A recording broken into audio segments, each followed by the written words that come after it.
Coach, thanks for joining us for a few minutes. Thank you, Mark. Good morning, everybody. Hope everybody's doing well and staying safe these crazy times. First, I'd like to thank the Duke Mayo Bowl and Charlotte Sports Foundation for a great week. This has been a good place for us to come. The guys have had a blast. They had, with all the COVID issues around and concerns, they've still been able to, unlike last year at the Orange Bowl, where they didn't get to go to any functions, they've been able to get out mostly outside or separated because we pretty much stayed in a bubble. But they went to a player tailgate where they had a lot of fun early in the week. The race car experience was unbelievable for them. I didn't get in. They were driving 165 miles an hour or something, and the guys just had a blast as they were riding around the racetrack. The Hornets game was fun for them. Then they had a big shopping spree at Belts last night. So Military Bowl, they had a lot of fun. Last year, it was the game. We went down on a Thursday night and were there Friday and played Saturday, and there were really no functions. So it was more difficult to enjoy the bowl experience, and that's what you want for these guys. But this week, because of the Duke's Mayo Bowl and the Charlotte Sports Foundation, these guys have really had a good time. And now it's time to get ready to play. We've had good practices. The guys have worked hard. We've stayed healthy. So we're in good shape going into the ball game. They had the best practice yesterday. They were excited, and you can tell they want to play. And that as it's been the last 2 years, it's been really, really difficult to look at everything going on across the country and see if you're going to play or not. So every day guys are asking, Coach, you think we're going to play? I've said, stay safe. Don't get sick, we'll play. And that's just part of it. So let's do our part. Providence Day School, the hospitality with Coach Greer was unbelievable. They have tremendous facilities, and our guys have been able to work out there every day, and it's not far from the hotel. So it was easy. Yesterday we had a special treat. Mayor Harvey Gantt came out and talked to our team, and he's such an icon in this state to be the first Black person to enter Clemson University. What an experience that must have been back in the 60s, and to talk to our guys about that, and to be the first Black mayor of Charlotte. He's a special man. He's Corey Holliday's father-in-law. Corey's son, obviously Christopher's on our team, and that's Mr. Gantt's grandson. But he really talked to the guys about special stuff and about social justice from the 60s till now, and what he feels like is going on now, and really that he's proud of these young guys moving forward, and that the youth are our chance to have a better world as they grow. So it was a special time. As far as COVID is concerned, our guys have done a tremendous job. Now this stuff spreads so fast, and we've all watched concerns each day about who's going to play and who's not going to play. But as of right now, we're in great shape. Could we get up in the morning and have some sick guys? I'm sure. I mean, that's just the way this stuff's spreading. But our guys have done a tremendous job for the 2 years of COVID of making sure that they stay in their bubble, they handle things right, they wear their mask because they want to play. So I'm really, really proud of them. You go back and look at what's happening in our world, in the bowl world, and even in the season some. The way I understand it, we don't have a lot of regulations if somebody pulls out, and who pays for it. And I'm sure there'll be some tough conversations coming up going forward. But I do think in college sports in general, but especially college football, we need to have guidelines. If you do pull out, does that mean you lose the game? And it's a medical decision for us. So I'm sure it would be a medical decision at other people. But who pays for it? If Memphis is in Hawaii for a week and they can't play the game where does that money come from? What happens to sponsors? What happens to the fans? So it seems like we're in a world where we're going to continue to see some COVID issues. So we're going to have to look at guidelines like we do with everything else to make sure that we handle these moving forward. South Carolina, I think it's an even game. You look at 6-6 and 6-6. They beat Florida and Auburn, which are both good football teams. The most impressive thing for them has been they're 13th in the country in turnover ratio. Their secondary has intercepted 10 balls. So they've been ball hawks, and they play great defense, and they run the ball, and they're really physical. So it should be a great game, and I'm excited about it. As I said earlier, it's really fun to see Shane doing such a great job at South Carolina, to watch him grow up and be dear friends with his dad. Coached against his dad and going into the Hall of Fame with his dad. It was fun to see Shane last night. We had a little gathering where the two staffs got together, and a lot of the people on the staffs know each other.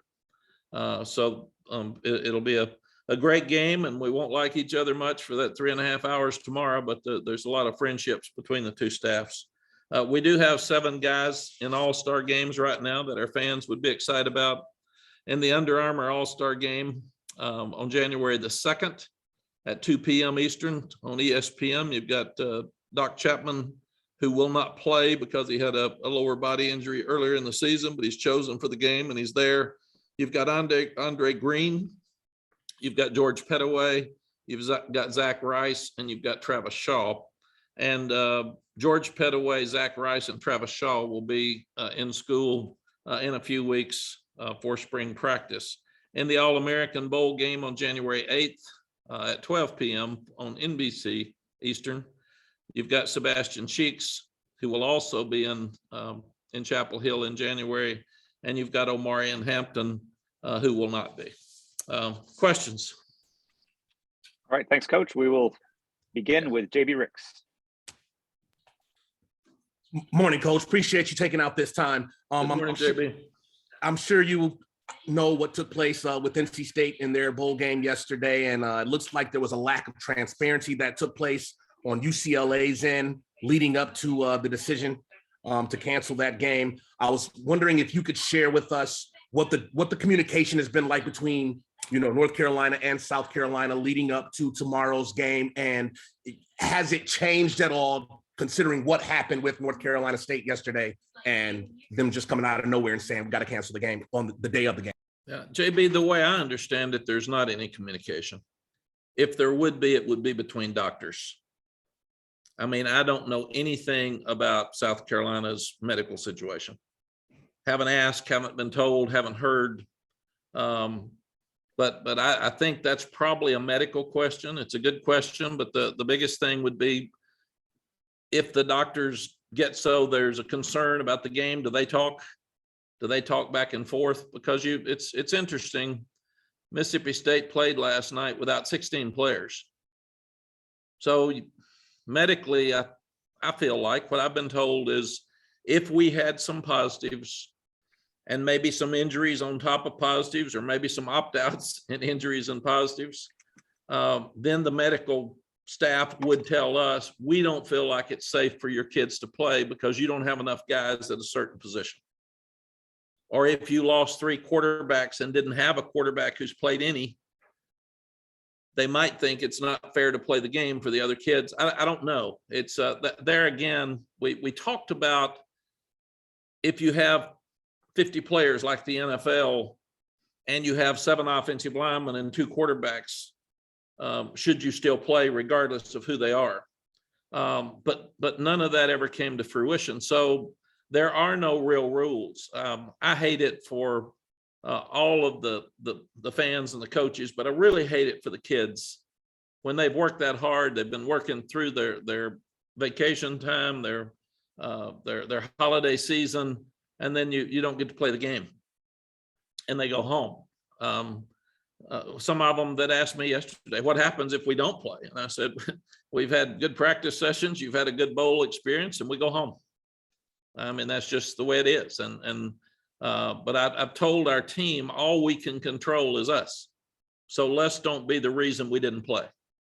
And so far they've done a good job with that. But as far as I know, JB, anybody could get a call before you get to the stadium on that game day, like last year, and they just say, we've tried, but it's not going to work, and then you just don't play. And that's the world we're living in. That's why I said earlier, I really think we need to have better guidelines. But who's responsible? We need to take care of the sponsors. We need to take care of the bowls. Are we going to lose our bowls if we keep having teams that can't play and they're sitting there and they've spent all that money and all that time, and then they get no money from the fans or from TV? It's not fair to TV. I lived that world for 5 years, and you've got a game to broadcast, and 3 hours before the game they tell you no game. What do you fill that spot with? So I really think that none of us expected this to be here for 2 years, and now that it is, it might be a third year. So if it is, we need to put better guidelines in place for all of us, so we all understand. Thank you, Coach. Thank you, JB. CL Brown. Hey, Mac, I was curious, like, when is the last test? When are you guys cleared? Do you test day of, or was that something that was last? No, each conference has guidelines that you have to go by, and they're different, which is interesting. And then weirdly enough, CL, a lot of it then goes by the protocol of your health department, and that's your local county health department. So we are under the guidelines of the Orange County Health Department, not Mecklenburg. So our guys are through being tested, and right now we're in good shape moving forward. And just as a follow to what you meant to JB's question too, so in terms of communication between yourself and Bubba, I mean, are you allowing yourself to have a conversation like, what would our options be if this doesn't take place? Or is that something you're just focused on South Carolina and Bubba's taking care of whatever future mess may happen because of COVID? Yeah, see, my personality is I've got to lock into what I'm doing. I've got to coach the game. I've got to feel like we're playing. And if not, if I'm all over the place, the kids are going to feel that with me, because I'm very direct with them. And I usually feel like it's so unusual that Central Michigan's going to be able to play Washington State. I mean, and they were in the same area of the country. But I would feel like if we didn't play our game, we're probably headed home. It's late. So I'm planning on coaching the game and playing the game. And as I said, I was with Coach Beamer last night, and he felt the same way. I mean, I thought they were confident. You're with the opposing coaches 2 nights before the game. You don't want to say, "How's it going? How's practice? Anybody hurt? How's COVID? You okay with COVID?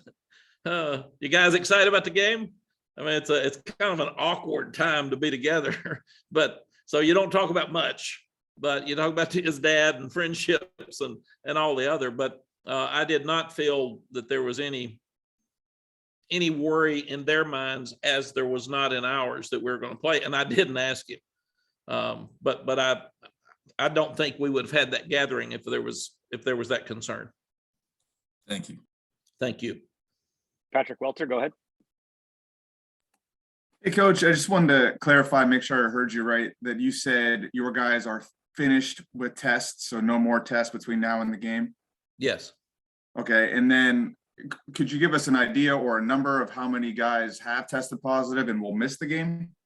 Patrick, the doctors have discouraged us from talking about it publicly, but I can tell you it is very minimal to none. I will say that. Christopher Heidel, go ahead. Hey, Coach Brown, how you doing? Happy holidays. Thank you, Christopher. Same to everybody. Question for you. I know we've been seeing this whole thing going on in the NFL with players going down with COVID-19 and, all that. Do you feel like the college football need to expand their roster for bowl games just to make sure you have enough players? Or can they do that? Or what can they do to make this thing go? You don't have like you said, Mississippi State had 16 players out last night with COVID-19. What can they do to make sure these games get played? Christopher, it's a good question. I see that they're trying to get a 5-day quarantine instead of 10, which would really help if you have no symptoms. And I Mhm. guess, I don't know if they retest you or not. And the way I understand it, that has not been decided everywhere yet. So, but that's something they're looking at, is as the virus continues to grow, do we change the guidelines, protocols from what we had when it started? So we kind of upgrade. Secondly, we've all mentioned, and this is something that's in place, I believe, you all could check, or Jeremy could check, that if you have opt-outs from your bowl game, or if you have COVID with a certain number of players, you could allow a freshman who's already played in 4 games to play in a 5th game as a replacement player and not cost him his year of eligibility. Oh, okay, cool. I didn't know that. So check that, but you have to appeal, Mhm. the way I understand it. And I'm not sure it passed, but I think it did. It's not going to be an issue for us because we're not in that position. But last year, it could possibly have been something that we would have looked at.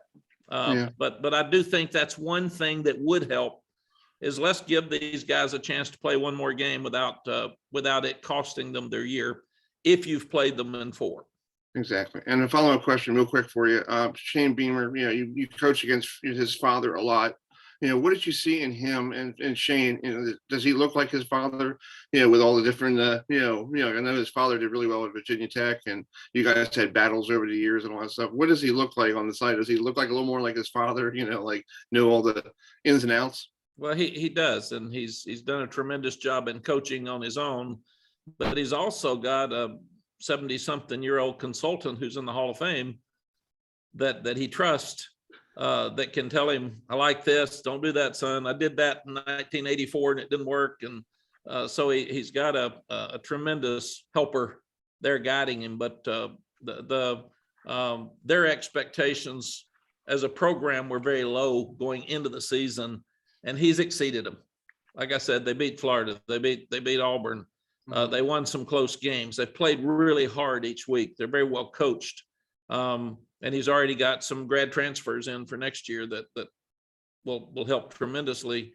So I think he's doing a great job. I told him that last night. I'm really proud for he and his family that he has taken what was a very difficult situation and turned it into a real positive going into bowl season and recruiting. Well, I hope you guys stay safe, and good luck tomorrow. Thank you, Christopher. Adam Smith, go ahead. Hey, Mac. It's a abstract question, I guess, but I was wondering if you'd ever put a finger on what the personality of this team is. I can remember you saying last year's team was like a quieter bunch, maybe. But it seemed like you had a pretty good sense of who they were. Did you ever come close to figuring that out? Are they anyway still a mystery here 24 hours before the last game? What are your thoughts on that? Adam, I think they're still a mystery. That they're a team that got better at the end of the year than they were at the beginning. They're a team that had entirely too high expectations before the season started. We all knew that. I was talking to somebody the other day and they said, you said it every time you had a press conference and nobody listened. Well, nobody wants to listen, and it's good for recruiting. It's good for selling tickets. It's just when the facts get out there and you're not as good, it's tough. It's tough for everybody. So what I've done is change the narrative with them. Instead of everybody talking about how disappointing their year's been, I've told them, you win tomorrow. It's a 3rd straight winning season, only for the 2nd time since 1997. You'll win. You seniors will have won your 2 of your 3 bowl games. You didn't go to a bowl game your first 2 years. So I've tried to take it and turn it into a positive for them, because it's probably, it's more realistic that was our expectation to continue after we lost those great players to grow and build, rather than be the 8th best team in the country when we hadn't done anything to prove that except play the 5th team in the country close in the Orange Bowl. And then when you lose that many great players, and not only that many great players, there's some really good leaders in that group. Michael Carter is one of the best leaders I've ever seen. So I think, Adam, what we need to do Saturday is our leaders have to step up. We got to play harder for each other. I think we got a little over the top. You think about what's happened with college football players this year. We added NIL, which is crazy because it takes away amateurism. So every college football player in the country started thinking about, how can I make money? What does this mean? What are the rules? And we didn't know, but that's a change. And then does that disrupt your locker room some? He's getting more than me. What are you getting? And then the second part of that is the transfer portal. I'm not starting. I want to be an NFL player. So at midseason, we've lost to Virginia Tech and Georgia Tech, who people thought we would beat. Season's not going real well. I'm not playing as much as I thought I would. So maybe I just start looking around. So we're really having to work harder as coaches to get back to, why do you play? It's about your team. Play the best you can. Quit talking about the NFL. If you're good enough, it'll work itself out. But if your team's winning and you're playing great, you got a better chance with NIL. It's about your ball, not your brand. And you've got a better chance with the NFL. So I really think a lot of college football teams this year are dealing with things that we've never dealt with before. Thank you, Mac. Thank you, Adam. All right, Andrew Jones, go ahead. Hey, coaches, what has kind of jumped out at you the last few weeks about your team that maybe you didn't see in the regular season that gives you the understanding that everything continues in their room to move in the right direction? Andrew, I thought since probably Florida State, we've played really, really hard. I didn't like the way our defense played that day after their quarterback had the 60-yard run. It seemed like we just got discouraged and we didn't play with the same energy in the second half of that game. Every other game we've played really hard. And you know, if we end up beating Pitt late, which we absolutely had a great chance to do, if we end up beating State late, we're an 8-win team looking for 9 wins tomorrow, and we're not even having these discussions. So the progress is that we beat Wake, who was a top 10 team. We had our great chance on the road to beat Pitt, who won the ACC. And with State, we were down to 1:57 and didn't finish. And they won 9 games. So when you look at just those three, Notre Dame, we're in a fourth quarter game with them on the road. So we didn't win the games on the road, but we're there. So what I told the players, all I've ever asked you is, give me all you got. Give me all you got. So I added something to that. I said, give me all you got and find a way to win. Find a way to win close games in the end. And that's what we got to do. But other than that, we're there. They're playing hard. They're in great position. We gotta make the plays to finish the games. When we talked to Ty Chandler back, I think it was August, he said one of the reasons he chose Carolina was because he saw what Michael and Javonte did, and he wanted some of that as well. He wanted to improve and better his prospects for the NFL. What have you seen from him in his game? Maybe one or two things that has clearly improved, that has enhanced his opportunity to get to the next level? One thing I didn't anticipate is that even in spring, I don't think he had a great feel of the offense. And early, it seemed like it wasn't fitting because it was so different than what he had been in over his time at Tennessee. And then I think parts of Georgia State, but Virginia's when he found it. And I thought the biggest difference, Andrew, was his confidence. Probably the offensive line's confidence in him, Sam's confidence in him, but his confidence in them and the offense. And the offense led the league in rushing and has another 1,000-yard rusher. So if you're a back and you catch the ball out of the backfield and you can gain 1,000 yards in this offense every year, that's pretty good stuff. Thank you. Thank you. All right, we got time for 2 more questions. First up is Ben Briner. Hey, Coach Brown, I kind of wanted to ask, when you kind of flip on the film, what sort of stands out about what South Carolina does schematically, both on offense and defense? The thing they've done, Ben, on defense is that they're multiple, but they're really aggressive. Those secondary guys can play and they can catch. So they're a very difficult defense and they play hard. You got to give them credit for playing so hard. Offensively, they're going to line up and try to mash you. They've had the issues at quarterback where they've played 2 or 3 different guys, but their backs are good. They're physical. Their offensive line's big and physical, and they are going to line up and just try to gnaw you, hit you in the mouth, keep the ball and be really, really physical, and then use play action off of it. And I think that's what we're seeing. And plus, they've done a really good job. Coach Limbo's done a really good job with their special teams. They've had fakes and they've done a lot of good things to keep their kids excited and make them play with confidence and give themselves a chance to win. They had a chance to beat Missouri on the road. So I'm really impressed with what they've done.